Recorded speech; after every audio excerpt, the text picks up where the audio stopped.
अगर आपको परिकथाओं पर विश्वास नहीं है तो आप इस कहानी को जरूर सुनिए।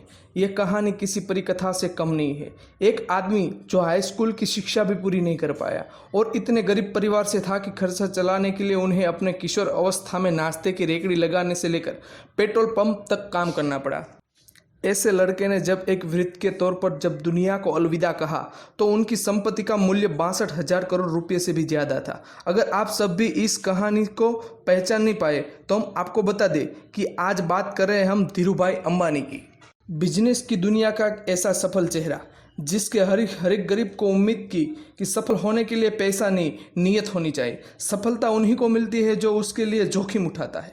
धीरूभाई ने बार बार साबित किया कि जोखिम लेना व्यवसाय का नहीं बल्कि आगे बढ़ने का मंत्र है। 28 दिसंबर 1932 को गुजरात के जूनागढ़ के छोटे से गांव चोरवाड़ में तीजलाल हीरालाल अंबानी का जन्म हुआ। पिता हीराचंद गोवर्धनभाई अंबानी एक शिक्षित थे और माता जमुनाबेन एक सामान्य गृहिणी थी। धीरूभाई के 4 भाई बहन और थे।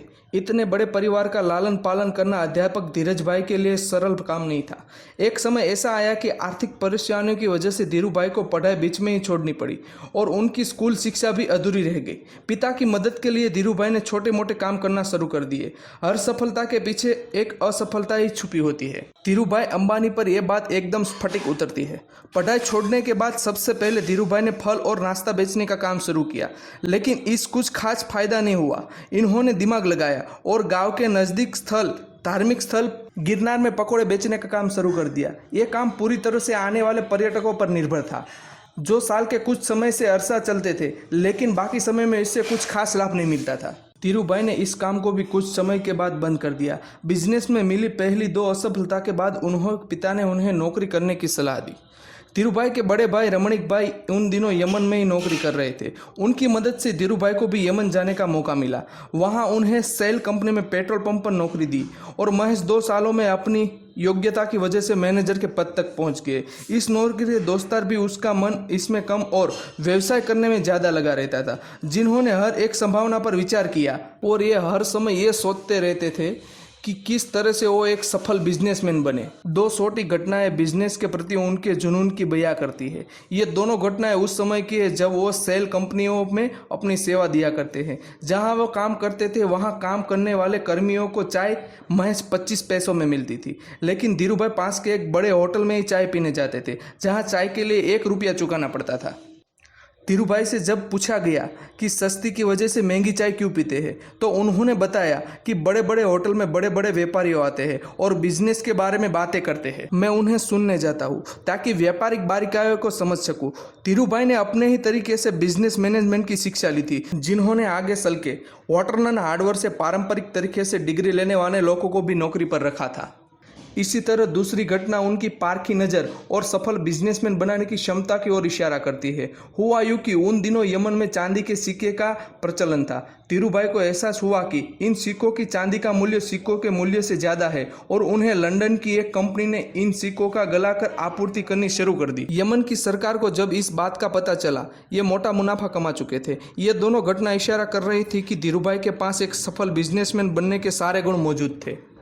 यमन में धीरूभाई का अच्छा खासा समय बीत रहा था कि वहां आज़ादी के लिए लड़ाई शुरू हो गई और ठहरों भारतीयों को यमन छोड़ना पड़ा।